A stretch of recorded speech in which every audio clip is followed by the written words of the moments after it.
गोपिका जीवनस्मरणं गोविन्द गोविन्द सद्गुरु विठलदास महाराज की ஜெய். ஸ்ரீயப்பதியான பகவானுடைய தசாவதாரத்தில் முதல் சொன்ன அவதாரம் பாகவத பிரகாரம் வராக அவதாரம் தான். அப்பேற்பட்ட வராக அவதாரத்தை அந்த வராக அவதாரம் அப்புறம் ஹிரண்யாக்ஷவதம் இதெல்லாம் கேட்டு பரம சந்தோஷமாக இருக்கும் அப்படின்னு சொல்லிட்டு சௌனகாதி மகரிஷிகள் சூதபுராணிகரை பார்த்து ஒரு கிருத்தஜத்தையை தெரிவிக்கிறார். அப்படி தெரிவித்ததுக்கப்புறம் இப்போ இந்த கதையெல்லாம் இவர் எப்படி சொல்லிட்டு வர்றாருன்னா விதுர மைத்ரேய சம்பாதமாக தானே சொல்லிட்டு வர்றார். அப்போ இந்த விதுர மைத்ரேய சம்வாதத்தை பற்றி இவர்கள் சந்தோஷப்பட்டு இந்த சூதபுராணிகர்கிட்ட சொல்கிறாராம். சாதாரணமாக பகவத்குணம் கேட்டாலே அது எவ்வளோ ஆனந்தகரமாக இருக்குது. ஆனால் இந்த விதுர மைத்ரேய சம்வாத கதையை கேட்டால் எப்படி இருக்குன்னா, இந்த மைத்ரேயர் எங்கே கதை சொல்லிகிட்டு இருக்கார், அந்த கங்கை கரையில் தானே உட்காந்து கதை சொல்லிகிட்டு இருக்கார். அது எப்படி இருக்குன்னா, எப்படி கங்கா பிரவாகமானது தடுக்க முடியாமல் அப்படியே வாக்குலேருந்து ஸ்வபாவமாக எப்படி கங்கை வருதோ அந்த மாதிரி மைத்ரேயர் வாக்குலேருந்து இந்த பகவத்குணமானது வருது. எப்படி கங்கை தானும் போகிற இடத்தெல்லாம் இப்படி பவித்திரமாக அந்த பூமியும் ஆக்கிண்டு ஜனங்களையும் ஆக்கிண்டு போகிறாளோ அதே மாதிரி இந்த மைத்ரேயருடைய கதையெல்லாம் யாரெல்லாம் கேட்குறாளோ அவள் ஹிருதயெல்லாம் நிறைஞ்சு பரம பவித்திரமாகிறா. இப்படி விதுர மைத்ரேய சம்வாதமாக நீங்கள் எங்களுக்கு அனுகிரகம் பண்ணது பரம சந்தோஷமாக இருக்குது. இந்த விதுர மைத்ரேய சம்வாதத்தில் வரும்போது அவர் விதுரர் கேட்டாரனும், இந்த சுவாயம்பூ மனு சதரூபா இவா தான் முதல்ல மனுஷ சிருஷ்டியாக ஆனார்கள், அவர்களுடைய குழந்தைகள் தான் இந்த பூமி முழுக்க வியாபிச்சார்கள் அப்படின்னு சொல்லிட்டு சொன்னீர்களே, அவருடைய கதையை சொல்லணும்னு விதுரர் கேட்டிருந்தார். அதே போலயே எங்களுக்கும் தெரிஞ்சுக்கணும் போல ஆசையாக இருக்குது, நீங்கள் மேலே விதுர மைத்ரேய சம்வாதமாக இந்த கதையை சொல்லணும்னு சூத பௌராணிகர்கிட்ட சௌனகாதி மகரிஷிகள் பிரார்த்தனை பண்ணி கேட்குறார். இப்போ மேலே சூத பௌராணிகர் இவர்களுக்கு பதில் சொல்வது மைத்ரேயர் சொல்வது போலேயே சொல்கிறார். ஆமாம்ப்பா, இதே மாதிரி தான் விதுரரும் கேள்வி கேட்டார். மைத்ரேயர் கதையை ஆரம்பிக்கும் போது திரும்ப அவர் என்ன சொல்கிறார்னா, இந்த ஜெகத் சிருஷ்டிலாம் சுருக்கமாக சொல்லிட்டார். இந்த பரபிரம்மத்துக்கு உலகத்தை உண்டாக்கணும்னு தோணுது, அப்புறம் கர்ப்போதக ஜலம் உண்டானது, அந்த கர்ப்போதக ஜலம்லேருந்து பத்மநாப சுவாமியாக பகவான் வந்தார். அந்த பத்மநாப சுவாமியாக இருக்கக்கூடிய பிரபுவனுடைய நாபி கமலத்திலேருந்து ஒரு தண்டானது உண்டானது, அந்த தண்டுலேருந்து தாமரை உண்டானது, அந்த தாமரையில் பிரம்மதேவன் உண்டானார். அந்த தாமரையை அதிஷ்டானமாக வச்சுட்டு பிரம்மதேவன் இந்த லோகத்தை உண்டாக்க ஆரம்பித்தார் அப்படின்னு சொல்லிட்டு மேலே இன்னும் நிறையா விஷயங்கள் சிலதெல்லாம் சொல்கிறாராம். இப்போது நல்லதை உண்டாக்கினது மாத்திரம்தானே இத்தனை நேரம் சொல்லிட்டு வந்தா, இந்த கெட்ட விஷயங்களும் எப்படி நல்லது உண்டானதோ கூடவே கெட்டதும் உண்டாயிட்டு வந்துதான். அதெல்லாம் எப்படி உண்டாச்சுன்றதை இப்போ இங்கே திரும்ப சொல்கிறார். அவைகள் என்னென்னா, இவைகள் பிரம்மதேவனுடைய நிழல்லேருந்து உண்டானதான். பிரம்மதேவன் நிழல்லேருந்து உண்டானவர் கர்தம பிரஜாபதி, அது தனி. அதெல்லாம் நிறையா உண்டாருது. அவைகள் என்னென்னா தாமிஸ்ரம், அந்த தாமிஸ்ரம், தமஸு, மோகம், மகாமோகம் அப்படின்ற 5 கெட்ட விஷயங்கள் உண்டாச்சு அப்படின்னு சொல்கிறார். இந்த 5 விஷயங்களும் சேர்ந்து அவித்யே அப்படின்ற ஒரு புருஷனாக உருவாகிறது. இது என்னன்னா, அவருடைய சங்கல்பம், அவருடைய சிருஷ்டியானது ஒவ்வொரு புருஷனாக, ஒரு தத்துவமே ஒரு புருஷனாக உண்டாருதான். அதை சில பேர் ஸ்வீகரிச்சுக்கிறார்களாம். இப்படி இந்த அவித்யாக இருக்கக்கூடிய இந்த விஷயத்தினால என்னென்ன உண்டாச்சுன்னா, ராத்திரி உண்டாச்சு, இருள் உண்டாச்சு. இதை என்ன பண்ணான்னா, இந்த அவித்யை அப்படின்ற விஷயத்த இப்போ ஒவ்வொரு அவவா பிடிச்சதை அவவா எடுத்துப்பாலோன்னோ உடனே அங்கேருந்து பார்த்தா அதுக்குள்ளே அங்கங்கே சிருஷ்டியை ஆரம்பிச்சிடுது. இந்த கஷ்யப்பர்னால அங்கங்கே தேவதைகள் அசுரர்கள்லாம் சிருஷ்டியை ஆரம்பிச்சிட்டா உடனே இப்போ என்னாச்சுன்னா, இந்த அவித்யை அப்படின்ற இந்த புருஷன் உண்டானா, இந்த புருஷன் போல அவருடைய தோற்றம் இந்த அவித்யை உண்டானது. உடனே இது பிரம்மதேவன் பார்த்தார், இது தேவையில்லையோ அப்படின்றது போல தோன்றது. அப்படி பார்த்துட்டே இருக்கும்போது யக்ஷர்களும் ராட்சசர்களும் வந்தார்கள், எங்களுக்கு இதுதான் வேணும் அப்படின்னு சொல்லிட்டு அதை எடுத்துன்னு போயிட்டா. அப்போ தான் நினைக்கிறாராம் எல்லாத்துக்கும் உபயோகம் இருக்குது அப்படின்றது போல் அதை எடுத்துன்னு அந்த அவித்யாக புருஷத்தை எடுத்துட்டு அதில் இருக்கிற விஷயத்தெல்லாம் எடுத்துட்டு தான் அது போல் இருக்க ஆரம்பிச்சிட்டார்கள் அந்த யக்ஷர்களும் இந்த ராட்சசர்களும். இந்த அவித்யாக புருஷன் உண்டாகும் போது கூடவே இந்த இருட்டு சொன்னல, இந்த இருட்டு அவித்தை அப்புறம் பசி தாகம்லாம் இதனால தான் உண்டாச்சான். பசி தாகம்லாம் உண்டான உடனே இந்த யக்ஷர்களும் ராட்சசர்களுக்கும் இப்படி இதை ஸ்வீகரிச்சுட்ட உடனே இத்தனை நேரம் பசின்னா என்னென்ன தெரியல அந்த பசங்களுக்கு. இப்போ என்னடான்னா உலகத்தையே சாப்பிடணும் போல் பசிக்கிறது தாகம் எடுக்கிறது. அங்கங்கே திரும்பி பார்த்தா என்ன பண்ணுறதுன்னு தெரில, இந்த பிரம்மதேவரையே சாப்பிட்ருவோம் அப்படின்னு தீர்மானம் பண்ணிட்டார்களாம் அத்தனை பேரும். உடனே இந்த பிரம்மதேவரை அடித்து சாப்பிடுவோன்னு பிரம்மதேவனை துரத்தின்னு வராலாம். உடனே அவர் சொல்கிறார், டே நான் தாண்டா உங்க உருவாக்கின பிதாமகன்டா, நான் தான் உங்கள் அப்பா, நீ என்னையே வந்து சாப்பிட்லாமான்னா அதில் ஒரு கோஷ்டியில் ஒருத்தன் சொல்கிறானா, மாசத்து அப்பாவாவது தம்பியாவது பசி வந்துட்டா எதுவும் தெரியாது அடித்து சாப்பிட்றா அவரை அப்படின்னு ஒருத்தன் கிளப்பி விடுறானா. இப்படி கோபத்தோடு வந்த உடனே பிரம்மதேவன் அப்புறம் அவர்களை தடுத்து நிறுத்தி அவர்களை வழி மாற்றி விடுவது போல ஒரு பக்கம் மாற்றி விட்டா அவர்கள்லாம் போய் ஒரு லோகத்தில் இருந்தார்கள் அப்படின்றது ஒரு கதை வருது இங்கே. என்ன ஆச்சரியன்னா, அவர் பண்ணுற சிருஷ்டி தான், அவர் பண்ணுற சிருஷ்டியே அவருக்கு எவ்வளோ இடைஞ்சல் கொடுக்கறது பாருங்க. அதுக்கும் மேலே ஒருத்தன் ஆட்டி படைக்கிறான்றது இதுலேருந்து தெரிஞ்சுக்க வேண்டியிருக்கு. அதுவே வந்து இவருக்கே இடைஞ்சல் பண்ணுறது வந்து அவர் பண்ணுற சிருஷ்டியானது, அப்படி பகவானுடைய படைப்பானது இருக்குது. ஆச்சரியமாக இருக்குது. இது பாகவதத்தில் இதெல்லாம் வருது. இதுக்கப்புறம் வந்து அவருக்கு ஒரு தேஜோமயமாக ஒரு சரீரம் உண்டாச்சு. அதை என்ன தேவதைகள்லாம் நாங்கள் இதை எடுத்துக்கிறோம்னா, அதை எடுத்துக்கும் போது அந்த தேஜோமயமான சரீரத்திலேருந்து உண்டானதான் பகல் அப்படின்னு சொல்லிட்டு சொல்லப்படுறது அப்படின்னு அதை வர்ணித்தார். எப்படி இந்த உலகம் நல்லதும் கெட்டதும் சேர்ந்து தானே இருக்குது, ரெண்டுமே சேர்ந்து தானே உண்டாகுது பகவானுடைய சிருஷ்டியில். நம்ம இத்தனை நேரம் எல்லா நல்லதையும் பார்த்தோம். இப்போ இந்த கெட்டுதல்லாம் எப்படி உண்டானதுன்னு சொல்லிட்டு வர்றார். அந்த பிரம்மதேவனுடைய யோனிலேருந்து சில அசுரர்கள் உண்டார்களாகலாம். அவர்கள் யாருன்னா பரம காமிஷ்டர்கள். அவர்கள் பிறக்கும் போதே காம இச்சையோடு பிறக்கிறார்கள், ஆயிரக்கணக்கில் இருக்கா. இப்படி இது என்னன்னா பிரம்மதேவனுடைய ஒரு சங்கல்பமே தான் வந்து உலகமே உண்டாடுவது போல சில விஷயங்கள் இருக்குது. அப்படின்னும் போது இவருடைய காம சங்கல்பமானது யோனியிலேருந்து இந்த அசுரர்களை உண்டாக்கினது. இந்த அசுரர்கள்லாம் என்ன பண்ணுறான்னா, அப்படி அவருடைய மனசு தோற்றமானதுனால இப்போ பிரம்மதேவரே வந்து ஒரு அழகான பெண்மணி போல தெரிகிறாளாம் இந்த அசுரர்களுக்கெல்லாம். இவெல்லாம் பார்த்தா அவனுக்கு காம வெறி தாங்க முடியல. எப்படியாவது இந்த பிரம்மதேவரை போய் அடையணும்னு நினச்சேன்னு பிரம்மதேவரை குறித்து ஓடி வரானா, பிரம்மதேவரை எப்படியாவது அடையணும்னு. அவர் வந்து சதுர்முக பிரம்மாவாக தெரியலையாம், ஒரு ஸ்திரீ போல தெரிகிறாராம். தெரிஞ்ச உடனே அவங்களாவது பசியோடு வந்தால் ஏதோ சொல்லி அமுச்சு விட்டான். இப்படி வரக்கூடிய இந்த அசுரர்களை இவரை என்ன பண்ண முடியும்? இவருடைய சிருஷ்டியே இவருக்கு எப்படி இடைஞ்சல் பண்ணுறது பாருங்க. இப்படி வரவனை என்ன பண்ண முடியும்னு தெரியாமல் இதுக்கு பகவான் தான் வழி கொடுத்தா உண்டு அப்படின்னு பகவான் இப்படி ஒரு நிமிஷம் ஸ்மரிச்சாராம். உடனே பிரபு மனசுக்குள்ள, நீ வந்து ஒரு காமையோடைய இச்சையினால தானே இந்த ஒரு அசுர யோனியானது உன்னுடைய யோனிலேருந்து உண்டானது. ஸோ அதனால் வந்து உன்னுடைய சரீரமே அவர்களுக்கு ஒரு ஸ்திரீ போல தெரியறது. அந்த ஸ்திரீயாக இருக்கக்கூடிய அந்த தன்மையாக இருக்கக்கூடிய சரீரம் உன்னுடைய சங்கல்பம் தானே சரீரமாக இருக்குது. அதை நீ விட்டேன்னா வந்து அது பின்னாடி ஓட ஆரம்பிச்சிருவாவா, ஒன்றை விட்டுடுவா அப்படின்னு பகவான் இப்படி சொன்ன உடனே இப்படி இது ஒரு நல்ல யோஜனையாக இருக்க அவருக்கே தோணலை. அப்படின்ன உடனே இப்படி அந்த சங்கல்பமாக இருக்கக்கூடிய அந்த காமத்தினுடைய சங்கல்பமாக இருக்கக்கூடிய தன்னுடைய எண்ணத்தை விட்டாராம். அந்த எண்ணமானது என்னன்னா ஒரு ஸ்திரீ போல சஞ்சாரம் பண்ணிட்டு போயிட்டு இருக்கான். அது என்ன ஆச்சரியம்னா, அந்த ஸ்திரீ பகவான் எப்படி மோகினி அவதாரம் எடுக்கும்போது எல்லா அசுரர்களும் அந்த பின்னாடி ஓடி போனானோ, அதே மாதிரி ஒரு ஸ்திரீ இந்த ஸ்திரீயை பார்த்தோன்னே இவனுக்கெல்லாம் ஆசையாம். அந்த ஸ்திரீ பின்னாடி லொங்குன்னு இந்த அசுரர்கள் எல்லாம் ஓடி போனாராம். பிரம்மதேவன் அபாடா தப்பிச்சேன்னு சொல்லிட்டு அவர் வந்து தன்னுடைய ஆசனத்தில் வந்து உட்காந்துட்டு பெருமூச்சு விடுறாரு. இப்போ தான் அந்த அழகான பெண்மணியை பார்த்து நேராக போய் அவளை நிறுத்தி மேலே இவனுங்கெல்லாம் பேசுகிறானுங்கெல்லாம் வழிஞ்சுட்டே, என்னை நீ கல்யாணம் பண்ணிக்கணும், நான் அவங்க கூட சௌக்கியமாக இருக்கணும்னு நினைக்கிறேன் அப்படின்னு சொல்லிட்டு எல்லோரும் நின்றுட்டு பேசின உடனே சரின்னு சொல்லிட்டு அந்த ஸ்திரீ ஆனவள் அங்கேருந்து மறைஞ்சிட்டா. அவள் தான் சந்தியாதேவி அப்படின்னு சொல்லிட்டு, இந்த சந்தியா காலம் இருக்கே ரெண்டுத்துக்கும் அதுக்குள்ளே அதிபதியாக இருக்கக்கூடிய சந்தியாதேவி அந்த ஸ்திரீ தான் சொல்லிட்டு அந்த கதையை சொன்னார். அடுத்ததாக பிரம்மதேவனுக்கு காமரசமும் ஸ்ருங்கார ரசமும் கூடவே ஒரு அதி சுகந்தமாக இருக்கக்கூடிய ஒரு சங்கல்பமானது உண்டானது. இப்படி சங்கல்பமானது சங்கல்பமே சரீரமாக மாறிடுறது அப்படின்னு. இப்பேற்பட்ட ஒரு சரீரம் இந்த சங்கல்பமும் சரீரமாக மாறினது. இதையும் பிரம்மதேவன் விட்டார். இப்படி விட்ட உடனே அதுக்கு வேண்டியவாக எடுத்துக்கிறான்னு சொன்னல, முதல்ல வந்த அந்த பசிதாகத்தினுடைய இருக்க சரீரத்தை யக்ஷரசர்களும் ராட்சசர்களும் எடுத்துட்டார்கள்.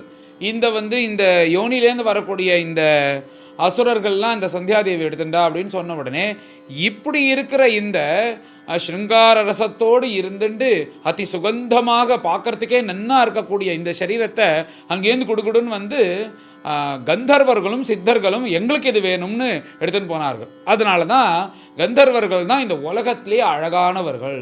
ராமரை வர்ணிக்கும் போது கந்தர்வராஜ பிரதிமம் லோகே விக்யாத பௌருஷம்னு கந்தர்வர்களே அழகாக இருப்பா. அந்த கந்தர்வராஜன் யாருன்னா சித்திரகேது. அவனை போல ராமச்சந்திர பிரபு இருந்தார்னு மன்னிக்கும் போது கந்தர்வராஜன், கந்தர்வர்கள் போல அப்படின்னு அழகுக்குன்னு உபமானம் சொல்லும்போது கந்தர்வர்களை சொல்லுவா. அதுக்கு காரணம் என்னன்னா, இவருடைய சிருங்கார ரசமும் இவருடைய அழகும் அதி சுகந்தமும் ஒரு சரீரமாக உண்டானது. அந்த சரீரத்தினுடைய தன்மையை கந்தர்வர்கள் எடுத்துன்னு போனார்கள். அவர்கள் அதை வச்சுன்னு சௌக்கியமாக இருந்தார்கள். இந்த பிரம்மதேவனுடைய சங்கல்பமே ஒரு சரீரமாக உண்டாகி அதோ அவரவர்கள் எடுத்துக்கிறான்னு சொன்னேன். ஒன்றும் இதில் என்ன ஆச்சரியம்னா, இப்போ இந்த மனுஷனுக்குன்னு சில தர்மங்கள் இருக்கணும். இந்த தர்மங்களில் சில விஷயங்கள் பிரம்மதேவனுக்கும் அது அன்வயிக்கிறது. அதில் என்னென்னா, நம்மளுக்கு சோம்பேறித்தனம் இருக்குது. அதே மாதிரி பிரம்மதேவனுக்கும் சோம்பேறித்தனம் இருக்கான். அந்த சோம்பல் அப்படின்ற அந்த பிரம்மதேவனுடைய தன்மையிலேருந்து பிசாச்சர்கள் உண்டாகிறார்கள். அந்த பிசாச்சர்கள் என்னென்னா, உண்டான உடனே அவன் உடம்புல ஒட்டு வஸ்திரம் கிடையாது, தலையை விரிச்சு போட்ட கோலத்தோட பிரம்மதேவரையே கிட்ட நோக்கி ஓடி வரானா. அப்படி ஓடி வரவனை பார்த்து இவருக்கு சகிக்க முடியாமல் கண்ணை மூடின்னு கோபத்தோடனும் பயத்தோடையும் அவர்களை பார்க்க முடியாமல் கண்ணை மூடிக்கிறார். கண்ணை மூடிண்டு கொட்டாவி வேற விடுறாராம். கொட்டாவி விட்ட உடனே அந்த சோம்பல் ஆகிற புருஷன் வெளியில் வந்தான். அந்த சோம்பலாகிற புருஷனை எடுத்துண்டு இவர்கள் எங்களுக்கு இது போதும் அப்படின்ற இதை வச்சுட்டு இந்த தமோகுண பிரதானாக இருக்கக்கூடிய இந்த பிசாச்சர்கள் அதை எடுத்துன்னு போய் அதை அவலம்பிச்சு வாழ்ந்தார்கள் அப்படின்னு இந்த கதையை சொல்கிறார். அப்பேற்பட்ட பிரம்மதேவனுடைய சரீரத்திலேருந்து தான் சிருஷ்டிகர்த்தா, தான் உயர்ந்தவன், தான் சிருஷ்டிகர்த்தா, தான் பரம பவித்திரமானவன் அப்படின்ற சங்கல்பம் இருக்கான். அந்த சங்கல்பமே ஒரு சரீரத்தை உண்டாக்கிண்டு வராறான். அவர்கள்னா யாருன்னா சாத்தியர்களும் பித்திருக்களும். இங்கே என்னன்னா, அது பித்திருக்கள் சாத்தியர்களாக மாறும்போதே அவர்கள் சரீரம் இல்லாத தன்மையாக தான் அவர்களை படைக்கிறாராம் பிரபு பிரம்மதேவன். அப்படி படைச்சிட்டு இவர்களை பஜிக்கணும்னா ஹவ்யம் கவ்யம் அப்படின்ற 2 விஷயத்தை உண்டாக்கி இது மூலியமாக இவர்களை ஆராதனம் பண்ணி ஜனங்கள்லாம் க்ஷேமத்தை அடையட்டும்னு அந்த விதமான ஒரு சிருஷ்டி நடக்கிறது. திரோதானம் அப்படின்னு பேர். திரோதானம்னா என்னென்னா, மறைஞ்சி ஒவ்வொரு இடத்துக்கும் போகிறது யோகீஸ்வரால் முடியும். அந்த ஒரு தன்மை பிரம்மதேவனுடைய சரீரத்தில் இருந்தால் அந்த ஒரு சங்கல்பமானது ஒரு சரீரமாக மாறுறது. அது யாருன்னா சித்தர்களும் வித்யாதரர்களும் அதை எடுத்துட்டு இதை வச்சுட்டு நாங்கள் வாழ்ந்துக்கிறோம்னு அந்த சரீரத்தை எடுத்துன்னு போனார்கள். அதே பிரம்மதேவன் என்ன பண்ணுறாருனா, ஒரு தடவை இப்படி சஞ்சாரம் பண்ணிகிட்டே இருக்கும்போது ஜலத்தை பார்க்குறார். ஜலத்தை பார்க்கும்போது தன்னுடைய முகம் தெரியறது. தன் முகத்தில் இருக்கிற அந்த தேஜஸ், அதனுடைய அழகை பார்த்து நாம் இப்படி ஒரு அழகாக இருக்கமே அப்படின்னு சொல்லிட்டு நினைக்கிறார். அந்த சங்கல்பமே ஒரு சரீரமாக உண்டாகிறது. அதை என்னென்னா, அந்த சரீரத்தை கிண்ணர்கள் கிம்புருஷர்கள் அந்த சரீரத்தை எடுத்துன்னு போய் அந்த பிரம்மதேவனுடைய அழகு தேஜஸ் இதெல்லாத்தையும் வச்சுட்டு அந்த கிண்ணர்கள் கிம்புருஷர்கள் அதை எடுத்துட்டு நாங்கள் இதை வச்சுன்னு வாழறோம்னு அதை எடுத்துன்னு போயிட்டா. அப்பேற்பட்ட பிரம்மதேவனுக்கு மனசில் கலங்கம். என்னடா இந்த ஜெகத் சிருஷ்டி மெதுவாக போகிறது, சீக்கிரம் நடக்க மாட்டேங்கிறதேன்னு ஒரு கவலையோட ஒரு மனசில் ஒரு சங்கல்பம் ஏற்படும் போது அவருடைய உடம்பில் இருக்க ரோமங்கள் முடியானவை உதிர்ந்து இந்த பூலோகத்தில் உழருது. அது விழுந்தது தான் இந்த சர்ப்பங்களாக பெரிய பெரிய சர்ப்பங்களாக மாறி இந்த பூலோகத்தில் சஞ்சாரம் பண்ணிட்டுருக்கு அப்படின்னு இதையும் சொல்லப்படுறது. அப்பேற்பட்ட பிரம்மதேவன் தான் ஜெகத் சிருஷ்டியை பண்ணிட்டோம் அப்படின்னு ஒரு திருப்தி அடைஞ்சு சந்தோஷமாக இருக்காரானோ. சந்தோஷமாக இருந்து அந்த தன்மையில் சுத்த சத்வகுணத்தில் இருக்கும்போது அது சரீரத்தை எடுத்துன்னு வருது. அதுதான் இந்த மனுக்களாகவும் பிரஜாபதிகளாகவும் இவர்களாகவும் மாறினது அப்படின்ற மாதிரி அதை சொன்னார். கடைசியாக பிரம்மதேவன் தபஸ் பண்ணினாரோன்னு, தபஸ் பண்ணினதுன்றது அது ஒரு அந்த தபஸே ஒரு சரீரத்தன்மை எடுத்துட்டதான். எப்படி யமம் நியமம் ஆசனம் பிராணாயாமம் பிரத்யாகாரம் தாரண தியானம் சமாதின்னு இந்த அஷ்டாங்க யோகம் இருக்கே, இது இந்த தன்மையே ஒரு சரீரமாக மாறினது. இந்த சரீரத்தை பிரம்ம ரிஷிகள்லாம் எடுத்துட்டு இது எங்களுக்கு வேணும்னு எடுத்துட்டார்கள் அப்படின்னு இந்த பிரம்மாவனுடைய அவர் தான் உண்டு பண்ணது சிருஷ்டி பண்ணதுன்றதை விட அவருடைய சங்கல்பம், அவருடைய கொட்டாவி, அவருடைய சோம்பல், அவருடைய எண்ணம், அவர் மனசில் நடக்கக்கூடியது எல்லாமே ஒரு சரீரமாக மாறி அதை தான் அந்தந்த தேவர்கள் பிசாசர்கள் அசுரர்கள் எடுத்துட்டார்கள் அப்படின்னு வர்ணிக்கக்கூடிய அத்தியாயம் இது. மேலே எல்லோரும் கலந்து பாராயணம் பண்ணுவோம். அத விம்சோऽध्यायः शौनको उवाच महीं प्रतिष्ठामध्यस्य सौते स्वायम्भुवो मनुः कान्यन्वतिष्ठद्वाराणि मार्गायावरजन्मनाम् क्षत्ता महाभागवतः कृष्णस्यैकान्तिकः सुहृत् यस्तत्याज अग्रजं कृष्णे सापत्यम् अघवानिति द्वैपायनादनवरः महित्वे तस्य देहजः सर्वात्मना श्रुतः कृष्णं तत्परांश्चापि अनुव्रतः किमन्वपृच्छत् मैत्रेयम् विरजास्तीर्थसेवया उपगम्य कुशावर्तः आसीनं तत्त्ववित्तमम् तयोः संवदतो सूता प्रवृत्ता ह्यमलाः कथाः आपो गङ्गा इवाघघ्नीः हरेः पादाम्बुजाश्रयाः तानः कीर्तय भद्रं ते कीर्तन्योदारकर्मणः रसज्ञः को नु तृप्येत हरिलीलामृतं पिबन् एवमुग्रश्रवाः पृष्टाः ऋषिभिः नैमिषायनैः भगवती अर्पिताध्यात्मः तानाह श्रूयतामिति सूत उवाच हरेर्धृत क्रोडतनोः स्वमायया निशम्य गोरुद्धरणं रसातलात् लीलां हिरण्याक्षम् अवज्ञया हतम् सञ्जातहर्षो मुनिमाह भारतः विदुर उवाच प्रजापतिपतिः सृष्ट्वा प्रजासर्गे प्रजापतीन् किमारभत मे ब्रह्मन् प्रब्रूहि अव्यक्तमार्गवित् ये मरीच्यादयो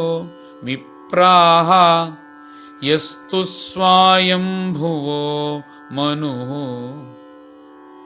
ते वै ब्रह्मण आदेशात् कथमेतत् अभावयन् सद्वितीयाः किमसृजन् स्वतन्त्रा उत कर्मसु आहोस्मित् संहताः सर्वे इदं स्म समकल्पयन् मैत्रेय उवाच दैवेन दुर्वितर्क्येण परेणानिमिषेण च जातक्षोभात् भगवतः महानासीत् गुणत्रयात् रजः प्रधानात् महतः त्रिलिङ्गो दैवचोदितात् जातः ससर्जभूतादिः वियदादीनि पञ्चशः तानि चैकैकशः स्रष्टुम् असमर्थानि भौतिकम् संहत्य दैवयोगेन हैममण्डमवासृजन् शोषयिष्टाब्धिसलिले आण्डकोशो निरात्मकः साग्रं वै वर्षसाहस्रम् अन्ववात्सीत्तमीश्वरः तस्य नाभेः अभूत् पद्मं सहस्रार्कोरु दीधिति सर्वजीवनिकायौकः यत्र स्वयम् अभूत् स्वराट् सोनु विष्णो भगवता यस्येते सलिलाशये लोकसंस्थां यथा पूर्वं निर्ममे संस्थया स्वया ससर्जच्छायया अविद्यां पञ्चपर्वाणमग्रतः तामिस्रम् अन्धतामिस्रम् तमो मोहो महातमः विससर्ज आत्मनः कायं नाभिनन्दन्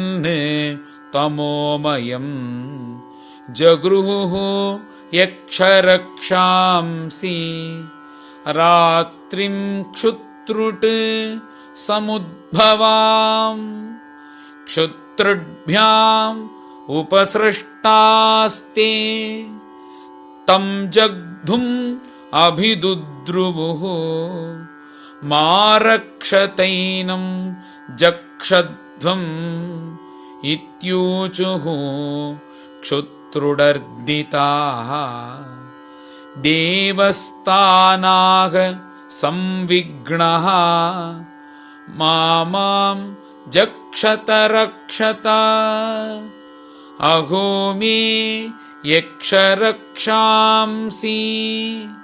प्रजायूयं बभूमिथ देवताः प्रभयायाः दीव्यन् प्रमुखतो असृजत् ते आहार्षुः देवयन्तः विसृष्टां तां प्रभामहः देवो देवाञ्जघनतः सृजति स्मातिलोलुपान् तयेनं लोलुपतया मैथुनाय अभिपेदिरे ततो हसंस भगवान् असुरैः निरपत्रपैः अन्वीयमानस्तरसा क्रुद्धो भीतः परापतत् सौपौव्रज्य वरदम् प्रपन्नार्तिहरं हरिम् अनुग्रहाय भक्तानाम् अनुरूप आत्मदर्शनं पाहि मां परमात्मन् ते प्रेषणेन असृजं प्रजाः तायिमा यभितुं पापाः उपाक्रामन्ति मां प्रभो त्वमेकः किल लोकानां क्लिष्टानां क्लेशनाशनः त्वमेकः क्लेशदस्तेषाम् अनासन् अपदां तव सोवधार्य अस्य कार्पण्यम् विविक्त अध्यात्मदर्शनः विमुञ्च आत्मतनुं घोराम् इत्युक्तो विमुमोचः त्वां क्वणच्चरणाम्भोजां मदविह्वललोचनां काञ्चीकलापविलसत् दुकूलच्छन्नरोधसम् अन्योन्य श्लेषयोत्तुङ्ग निरन्तरपयोधरां सुनासां सुद्विजां स्निग्ध हासलीलावलोकनां गूहन्तीं व्रीडयात्मानं नीलालकवरूथिनीम् उपलभ्य असुराधर्म सर्वे सम्मुहुः स्त्रियम् अहो रूपम् अहो धैर्यम् अहो अस्यानवं वयः मध्ये कामयमानानाम् अकामेव विसर्पति वितर्कयन्तो बहुधा तां सन्ध्यां प्रमदाकृतिम् अभिसम्भाव्य विश्रम्भात् पर्यपृच्छन् कुमेधसः कासिकस्यासिरम्भोरु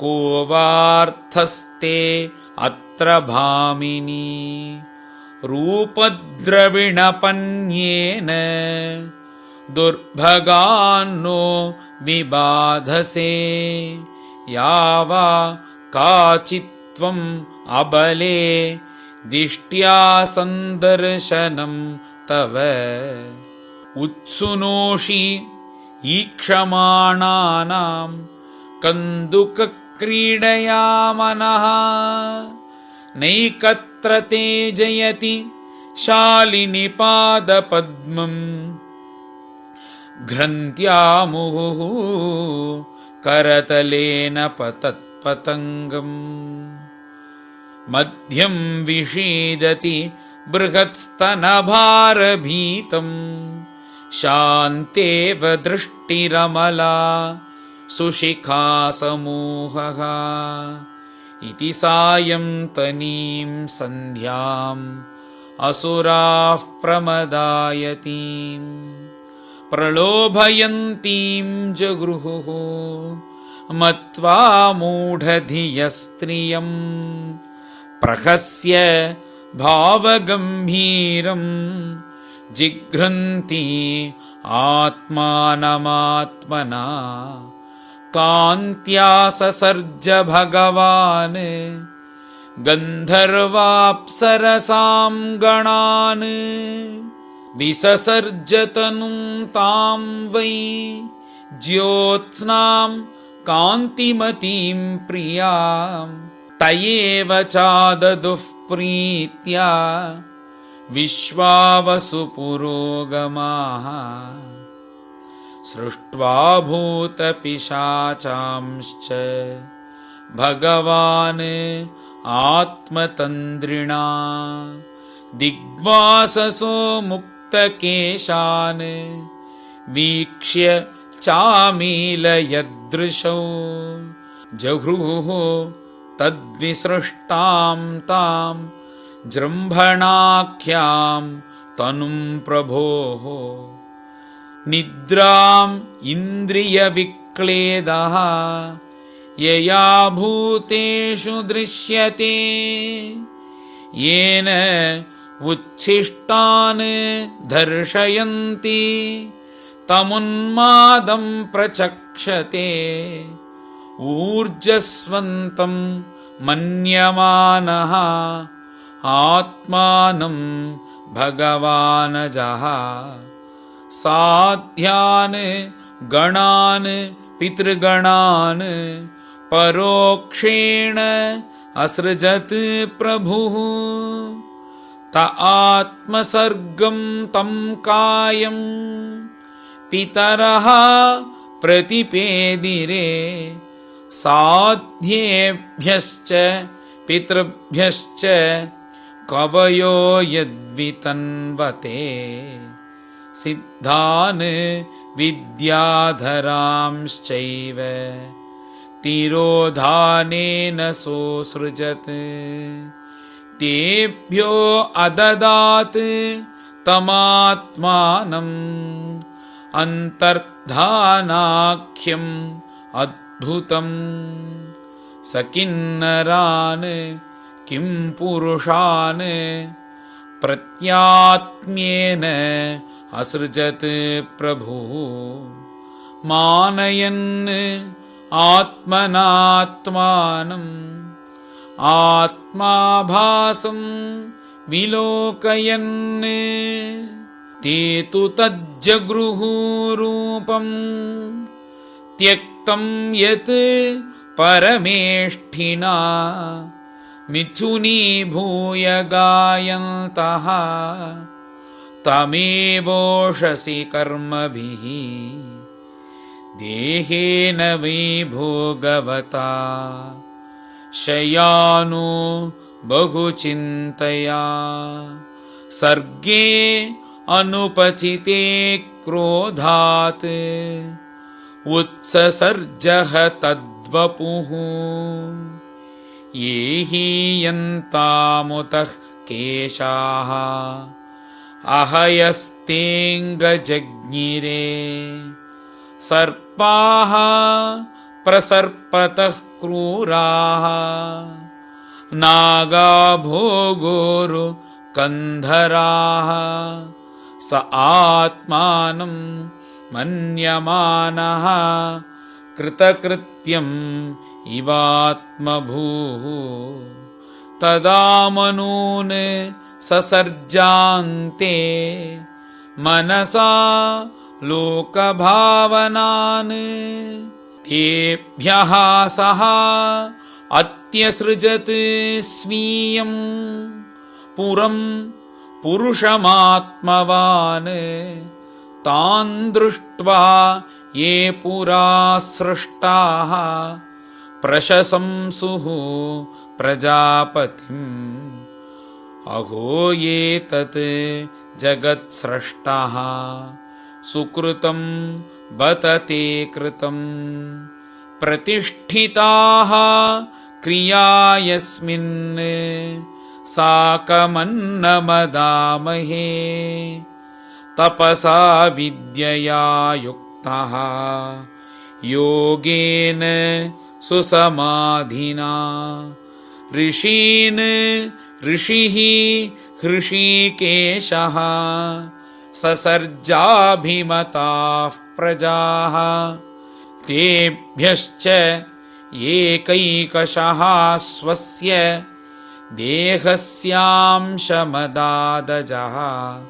यत्तत्समाधियोगर्धि तपो विद्याविरक्तिमत् श्रीहरये नमः इति श्रीमद्भागवते महापुराणे तृतीयस्कन्धे 20ोऽध्यायः। गोपिका जीवनस्मरणं गोविन्द गोविन्द। सद्गुरु विठलदास महाराज की जय।